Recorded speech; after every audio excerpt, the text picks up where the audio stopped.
ያስነበውህ የተዋህዶ አርበኞች ቅዱሳን ዋኖችህ የድካም ዋጋቸው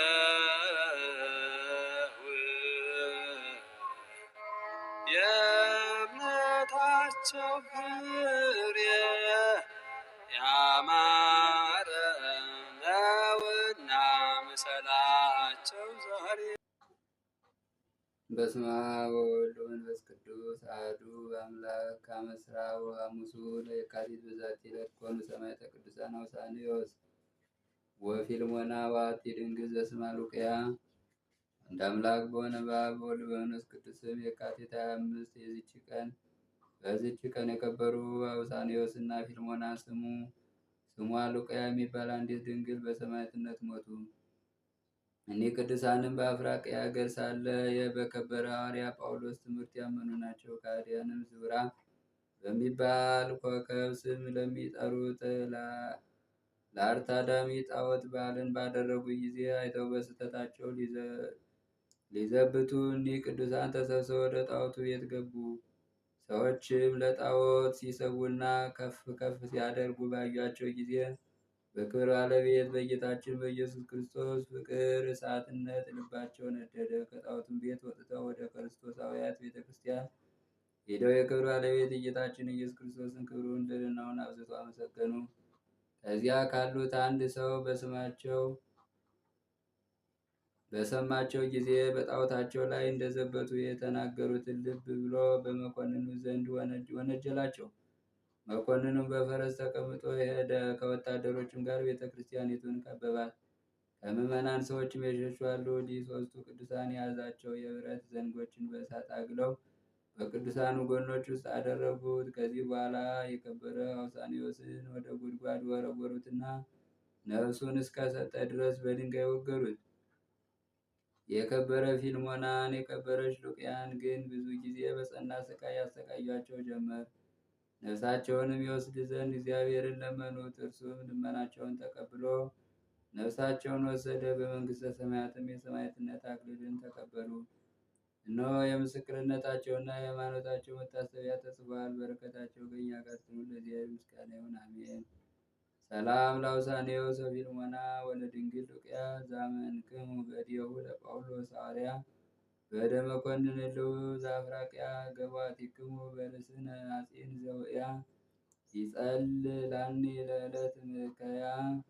በዚችም ዕለት ከሮሚ ሀገር ዲያቆን ቶና ከሀገረ ቁስ ሚናስ ከጋዛ ደልማዲዮስ በሰማዕትነት ሞቱ።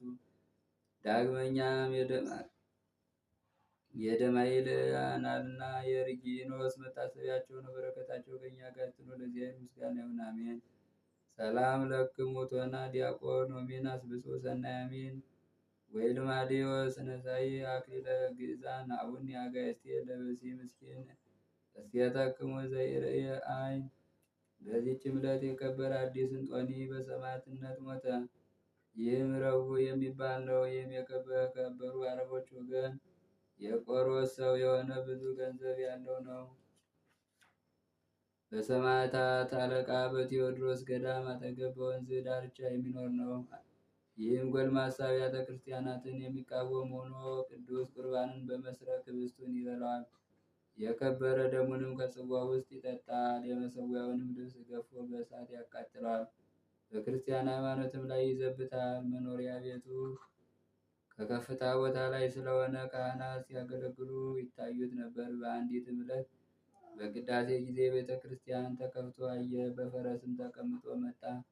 የቅዱስ ቴዎድሮስንም ስዕል ተመልክቶ በፍላጻዎች ወጋው። አንዲቱም ፍላጻ ተመልሳ መሃል እጁን ነደፈችው። በጭንቅም ከእጁ ላይ መዘዛት። ይህንንም ለማንም አልነገረም። በሌላይቱም ዕለት በወንበሩ ላይ ተቀምጦ ሳለ መስዋዕትን ተሸክመው ወደ መቅደስ ሲገቡ ካህናትን እያያቸው በሳህኑም ውስጥ ነጭ በግ ተኝቶ ከበላዩ ነጭ ርግብ ሲጋርደው በቅዳሴው ፍጻሜ ያ በግ በየመለያያው የተከፋፈለ ሆኖ ካህናቱም ከተከፋፈለው ስጋውን ሲቀበሉ ደሙንም ከጽዋ ውስጥ ሲተቀበሉ አየ፣ እጅግም አደነቀ። በልቡም የክርስቲያን ሃይማኖት እጅግ ድንቅ ነው፣ በእውነት የከበረ ክቡር ነው አለ። ዳግመኛም ያ በግ ተመልሶ እንደ ቀድሞው ኑሮ ሕያው ሆኖ አየ። ከዚህ በኋላ ከመቀመጫው ወርዶ ወደ ቤተ ክርስቲያን ደጃፍ ሄዶ ያየውን ሁሉ ለካህናቱ ነገራቸው። እነርሱም ሰምተው ስለዚህ ድንቅ ሥራ ደስ አላቸው። በዚያችም ሌሊት ተግቶ ሲጸልይ ሊቅ ቴዎድሮስ ተገለጠለት። እርሱም በፈረሱ ላይ ተቀምጦ ነበር። እንዲህም አለው፣ እነሆ በእኔ ላይ ስዕሌን እስከ ወጋ ድረስ ክፉ ሰራ። በክብር ባለቤት በክርስቶስ ሥጋ ላይም ዘበት። ካሁንም ከክህደት ተመልሰ በክብር ባለቤት በጌታዬ በኢየሱስ ክርስቶስ እመን አለው። ይህንን ብሎ ከእሱ ተሰወረ። በማግስቱም በፈረሱ ላይ ሆኖ ወደ ኢየሩሳሌም ሄደ። ወደ ሊቀ ጳጳሳቱም ገብቶ ከእርሱ የሆነውን ሁሉ ነገረው። ሊቀ ጳጳሳቱም ሰምቶ እግዚአብሔርን አመሰገነው። እርሱንም በሕዝብ ፊት አጠምቅ ዘንድ እፈራለሁ። ነገር ግን ወደ ዮርዳኖስ ወንዝ ሂድ፣ ጌታችን ክርስቶስ የሚያጠምቅን ይሰጣል አለው። እርሱም ሰምቶ ወደ ዮርዳኖስ ሂዶ ወደ ቤተ ክርስቲያን ውስጥ ገባ። የሌሊቱም እኩሌታ ሲሆን የብርሃን እናት ቅድስት ድንግል እመቤታችን ማርያም ነጭ ሐር ግምጃ ለብሳ ተገለጠችለት።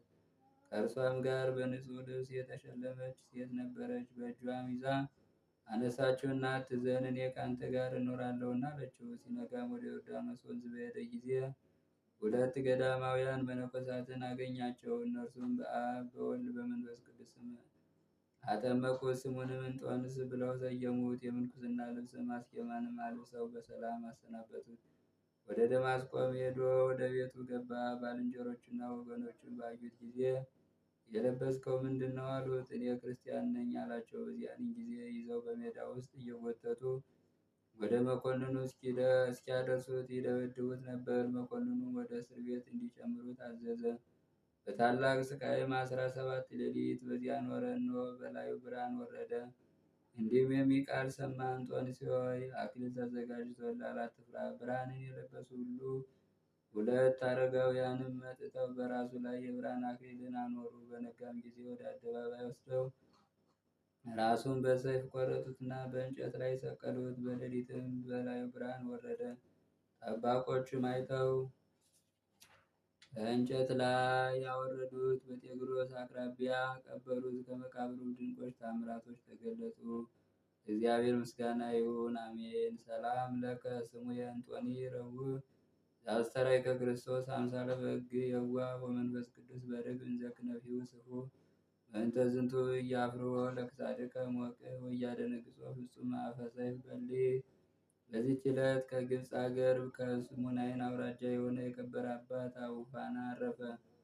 ይህም አባት ከቶ ብርሃን በሌለበት ዋሻ ውስጥ የሚኖር ሆኖ በየ2 ቀን ይጾማል።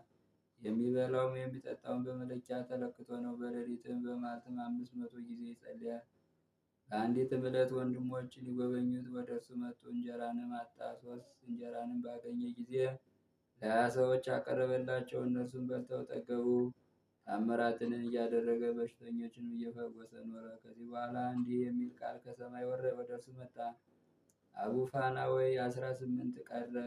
የከበረ አቡፋናም 18 ዕለታት እንደሆኑ አስቦ እሊህ ዕለታቶች እስኪፈጸሙ ቆመ። ከዚያም በኋላ ሱባኤዎች ናቸው ብሎ ይህንንም በመቆም ፈጸመ። እንደገና ወሮች ይሆናሉ ቢሆኑስ ብሎ ይህንንም በመቆም ሳያጓድል አደረሰ። ዳግመኛም እንዲህ የሚል ቃል ወደ እርሱ መጣ። አቡፋና ወይ 18 ዓመት ናትና ጽና በርታ አለህ እግዚአብሔር አለው። በዚያም ጊዜ ፈጽሞ ጸና። ዋሻ ደጃፍ የውሃ ምንጭ ነበረ። ምሳርንም ወረወረበት። ምሳሩም ነቢይ ኤልሳዕ እንዳደረገው በውሃ ላይ ተንሳፈፈ። የከበረች የአርባ ቀንን ጾም ከ3 ቀኖች በቀር ሳይበላ ፈጸመ። ሲበላም ሲያንቀላፋም ግድግዳ ተጠግቶ ነው። እግሮቹም እንደ ዝሆን እግር እስከሚሆን እንዲህ ተጋደለ።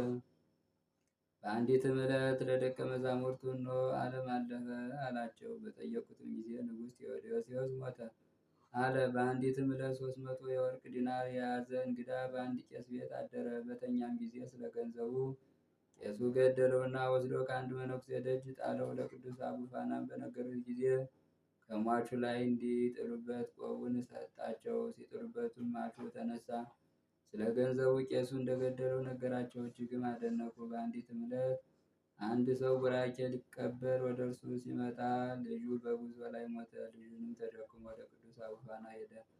በፊቱም ሰግዶ ተባርኮ ተመለሰ። ያን ጊዜ የሞተው ብላቴና ተነስቶ አባቱን ተከተለው። ከቆመ ጀምሮ 18 ዓመት በተፈጸመ ጊዜ እረፍቱን አውቆ ቅዱስ ቁርባንን ተቀበለ። ወደ መኖሪያውም ሄዶ ራሱን ዘንበል አድርጎ ነፍሱን በእግዚአብሔር እጅ ሰጠ። በረከቱም ከእኛ ጋር ትኑር ለእግዚአብሔር ምስጋና ይሁን፣ አሜን። ሰላም ለቁመተ አቡፋና ዘአልቦን ታየ እስከተመሰለ እግሩ ከመግረ ነጌ እንዘ ቤተ ጽልመት ይነብር ዘምስለ ብዙ ድግዳጌ ኮነ ታራሜ ወኮነ አጋየ ብርሃነ ሰማይ ኢየራይ በዘበምድር ጽጌ። በስመ አብ ወወልድ ወመንፈስ ቅዱስ አሐዱ አምላክ አመስራ ወሰድሱ ለየካቲት በዛቲ ዕለት አይረፈ ጻድቅ ነቢይ ሆሴዕ ዘይሰመይ ካዕበ። ወበዛቲ ዕለት ኮኑ ሰማዕተ ቅዱሳን ሳዶቅ ወእለ ምስሌሁ እስራ ምዕት ወሰመንቱ ነፍስ።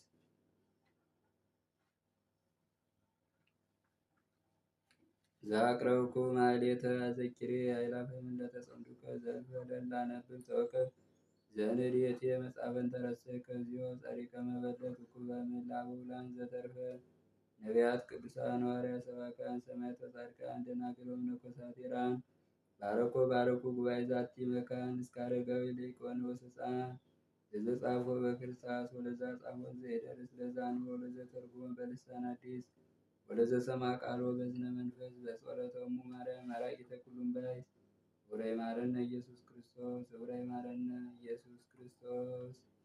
የአባቶቻችን የቅዱሳን በረከታቸው ረድኤታቸው ጥበቃቸው አይለየን። አቡነ ዘበሰማያት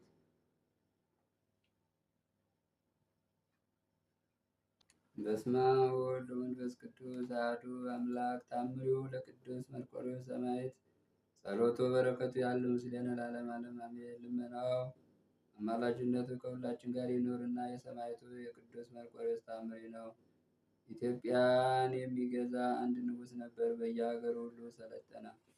ከዕለታት በአንዲቱ ቀን ወደ 4ቱ ነገሥታት ሀገሩን ዘመተ። እኒህም ነገሥታት ጻድቃንና ደጋጎች ነበሩ። ተራራይቱንም ከኬንያ ከመኳንንት አንዱ እስከ ያዛት ድረስ ከበባት። እስከ ባህር ዳርቻም ሁሉንም ባረከ። ተንባላትና አረማውያን በተጋዳይ በቅዱስ መርቆሬዎስ ቤተ ክርስቲያን አጠገብ ከተሙ። ያን ንጉሥም ሊያፈርሳት ወደደ። ቅዱስ መርቆሬዎስም ሊያፈርሳት ልባቸውን ጥለው ከእርሱ ጋር ሊያፈርሱ ለመጡት ታያቸው። ያ ንጉሥ በፈረሱ ላይ ተጭኖ መጣ። ሰራዊቱን ፈሩ። ከኃይለኞች ኃይለኛ ከሆነ ከቅዱስ መርቆሬዎስ ኃይል የተነሳ አፍረው ወደ ከተማቸው ተመለሱ። ልመናው አማላጅነቱ ከእኛ ጋር ይኑር ለዘላለሙ አሜን። የሰማዕቱ በረከት በሀገራችን በሕዝባችን በተዋሕዶ ሃይማኖታችን ላይ ጽናትን ብርታትን እስከ መጨረሻው በቤቱ መጽናትን ያድለን። ሰላም ከን ያውለን። አቡነ ዘበሰማያት